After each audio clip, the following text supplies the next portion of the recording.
मित्रांनो, दर अमावस्याला मुलाबाळांवरून ओवाळून टाकावी ही वस्तू. प्रत्येक महिन्याला अमावस्या येते. प्रत्येक महिन्याच्या अमावस्याला तुम्ही तुमच्या मुलाबाळांवरून ही एक वस्तू ओवाळून घराच्या बाहेर टाका. टेरेसवर ठेवू शकतात किंवा बाहेर कोणत्या तरी भिंतीवर किंवा कुठेही झाडाच्या खाली ठेवू शकतात. मुलाबाळांवरून ही वस्तू ओवाळली म्हणजे मुलाबाळांवरची सर्व वाईट शक्ती, सर्व वाईट ऊर्जा किंवा कोणती नजर असेल, बाधा असतील, रोग, आजार, व्याधी असेल, सगळं काही जातं. ते सुरक्षित राहतात. त्यांची प्रगती होते, शिक्षणात त्यांचं लक्ष लागतं, चिडचिड कमी होते आणि त्रास देणं त्यांचा कमी होतो. म्हणून प्रत्येक आईने किंवा वडिलांनी हे काम केलं तरी चालेल. प्रत्येक अमावस्याला तुम्ही एक मूठ तांदूळ घ्यायचे आहेत.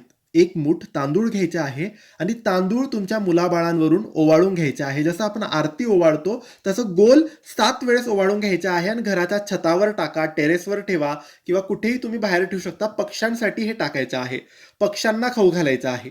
तुमच्या मुलाबाळांची नजर याने उतरेल. त्यांच्यावरची वाईट ऊर्जा, वाईट शक्ती, नजर बाधा जेही असेल ते सगळं निघून जाईल आणि त्यांचं रक्षण होईल. मुलं बाळं त्यांना खाली बसवा आणि एकच मूठ तांदूळ मुलावरून, मुलीवरून किंवा 2 मुलं असतील एकच मूठ तांदूळ ओवाळून बाहेर टाकून द्यायचा आहे. नक्की करा. खूप लाभ होईल.